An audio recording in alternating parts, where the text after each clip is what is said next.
Dubai, the city that never slept, is now eerily quiet.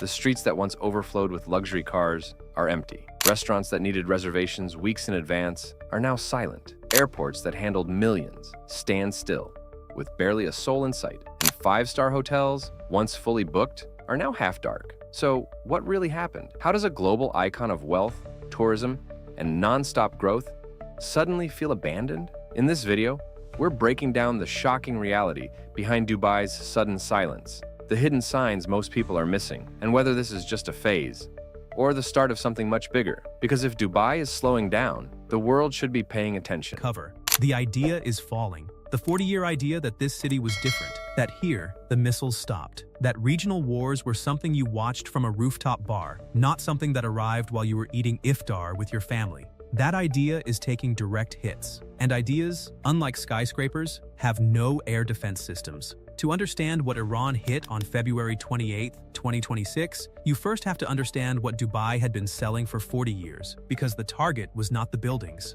The target was never the buildings. Dubai's founding commercial logic was simple, and it was brilliant. The Middle East is unstable. Capital hates instability. Therefore, build a stable place in the middle of the instability and charge the capital a premium to exist there. The product was not a skyline. The product was not a tax structure. The product was not even the Golden Visa or the DIFC or the Emirates Frequent Flyer program. The product was immunity. The perception, carefully constructed, expensively maintained, aggressively marketed, that Dubai occupied a different category than the rest of the region. That Beirut could burn, and Dubai would host the Lebanese capital's displaced bankers. That Syria could collapse, and Dubai would provide the Syrian merchant class with a new address. That Iran and Saudi Arabia could spend decades in cold proxy conflict, and Dubai would happily take money from both sides simultaneously. That Russia could invade Ukraine, and Dubai would absorb the capital flight from Moscow and Kyiv with equal professionalism and zero political judgment. The immunity was never legal. It was never guaranteed by treaty or underwritten by a superpower alliance in the explicit way that, say, a NATO member's security is underwritten. It was constructed from behavior, from consistency, from the accumulated evidence of 40 years in which the regional catastrophes kept happening and Dubai kept not being one of them. By February 2026, the evidence base was extensive. Dubai had survived the Lebanese Civil War, the Iranian Revolution, the Iran-Iraq War, the Gulf War, the Second Intifada, the Iraq War, the Arab Spring, the Syrian Civil War, the Yemen War, the periodic eruptions of Israeli-Palestinian conflict, the US-Iran maximum pressure campaign, and a global pandemic. Through all of it, the city had kept the airport open, the stock exchange trading, the beaches populated, and the service charges flowing. The track record was the product. And the track record was destroyed on a Saturday afternoon in February when Iran decided that 40 years of Dubai's behavioral immunity was not a fact of nature, but a calculation, and that the calculation had changed. The strikes of February 28, 2026 did not arrive without warning. They arrived without being taken seriously, which is a different thing entirely. Iran had been explicit for years, explicit in the way that authoritarian states are explicit, through official statements, through proxy communications, through the carefully constructed public declarations of military commanders who understood that their words were being transcribed and analyzed in every intelligence agency from Langley to Tel Aviv to Riyadh. The message was consistent. If Iran was struck on its own territory, every American military asset in the region was a legitimate target. Every country hosting those assets was a combatant. The WUA hosts Al Dhafra Air Base. It hosts one of the most significant concentrations of American air power outside the continental United States, F-35s, surveillance aircraft, tanker capacity, and the support infrastructure for approximately 2,000 American personnel. The WUA had built its security architecture around American military presence, while simultaneously building its commercial architecture around the claim of political neutrality. That contradiction was sustainable for as long as Iran chose not to exploit it. For years, Iran chose not to.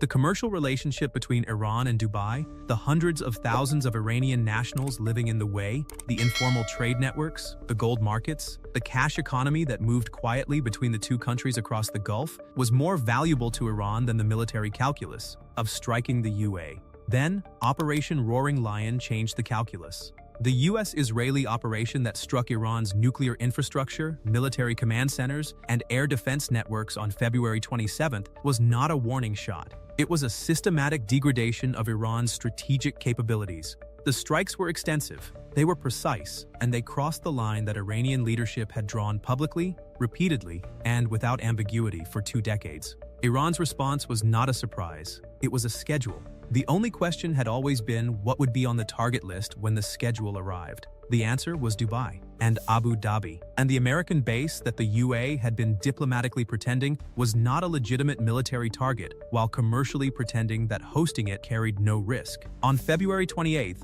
both pretenses ended simultaneously. The missiles began arriving at approximately 2 p.m. local time on Saturday, February 28th. The timing was not accidental. 2 p.m. on a Saturday in late February is the peak of peak season in Dubai. Ramadan had begun, which in Dubai's luxury hospitality economy means full hotels, crowded beach clubs operating on special Ramadan schedules, restaurants fully booked for iftar, and the Palm Jumeirah hosting its standard weekend carousel of European visitors who had specifically chosen February to escape the cold, and who had specifically chosen Dubai because Dubai was the safe option. The WUA air defense network, layers of THAAD, Patriot PAC-3, and shorter-range systems activated immediately. The response was by any military standard impressive. Of the 174 ballistic missiles Iran fired, 161 were intercepted. Of the 689 drones, 645 were destroyed. Of the 8 cruise missiles, most were neutralized before reaching their targets. Most, not all. 13 ballistic missiles reached the ground. 44 drones impacted. 3 cruise missiles found their targets or were close enough that the distinction between a hit and a near miss became commercially irrelevant. 3 people were killed. A Pakistani national died when falling debris struck a residential area near Al Dhafra Air Base. To the 4 million people living through it, considerably longer. 58 people were injured. The medical response was swift and professional. The UAE's emergency services, trained and equipped at a level commensurate with one of the wealthiest states on Earth, performed exactly as designed. The civilian shelter system, the emergency broadcast network, the protocols for telling 4 million people who had moved to Dubai specifically to escape conflict, where to go and what to do when the missiles arrived. There were no public shelters. Dubai had built exactly 0 designated public blast shelters in 40 years of existence as a major city. The logic had been impeccable, and it had been wrong. You do not build shelters in a city that has sold immunity as its primary product. It would have been the city acknowledging, in concrete and steel, the possibility it had spent 4 decades denying. So Dubai had no shelters. And 4 million people spent the night of February 28th in underground parking garages, telling their children that the explosions overhead were Ramadan fireworks. The WUA Ministry of Defense published its damage assessment, because Iran, whatever its failures in other domains, understood precisely what Dubai was, and precisely what needed to be struck to cause maximum damage to what Dubai actually valued. The Fairmont Hotel, Palm Jumeirah, a kamikaze drone, direct impact, fire visible from across the water on a clear February evening, photographed by 1,000 phones before the fire trucks arrived, uploaded to every social platform simultaneously, shared globally before any official statement was issued. 4 injured. The building repairable. The image permanent. The Burj Al Arab, the 830-foot sail-shaped hotel that is the single most recognizable structure in the Middle East. More recognizable than any mosque, any fort, any ancient structure the region possesses. Because the Burj Al Arab is the symbol specifically of Dubai's modernity, specifically of its ambition, specifically of the proposition that this city was different. Debris from an intercepted missile struck its facade. Smoke. Images. The symbol of Dubai's promise with smoke rising from it. Dubai International Airport, Terminal 3, the world's busiest international hub. The physical infrastructure of Dubai's geographic advantage, the 8-hour radius, the position at the center of 2/3 of the world's population. Smoke-filled corridors, evacuating passengers filming themselves leaving. The machinery that made Dubai the mandatory transit node for global capital, briefly, visibly, unmistakably compromised. Jebel Ali Port, the trade artery, the conduit through which the goods economy of Dubai, the re-export model that had made the city the commercial hub of a region stretching from East Africa to South Asia, flows. A berth on fire, black smoke for 20 miles. The physical evidence that the trade model carried a vulnerability its pricing had never reflected. The U.S. consulate, the American flag above a smoke, damaged building in the city that had claimed political neutrality while hosting the American military infrastructure that made neutrality a fiction. Al Dhafra Air Base. The reason for everything else. The American military presence that had made the UAE a combatant in a conflict its commercial brand had positioned it as a bystander too. Iran was not trying to destroy Dubai. Iran was trying to destroy the idea of Dubai. And it understood, with the precision of a country that had studied its target for 40 years, exactly which images would do the most damage. Not the industrial port, not the power grid, not the desalination plants, the hotel shaped like a sail, the airport arrivals board, the American flag. Iran struck the symbols because Iran understood that symbols were all Dubai actually had. The first 72 hours after February 28th produced a documentary record of what happens when a confidence economy loses confidence. The beaches emptied within an hour of the first explosions. On the best beach weekend of the best tourist month of the city's calendar year, the sand cleared. The beach clubs closed their doors. The hotel pools sent their guests inside. The yacht charters returned to their berths. The grocery delivery apps crashed under demand volumes they had never been designed to handle, because Dubai had never before experienced the specific consumer behavior of a population panic, buying simultaneously.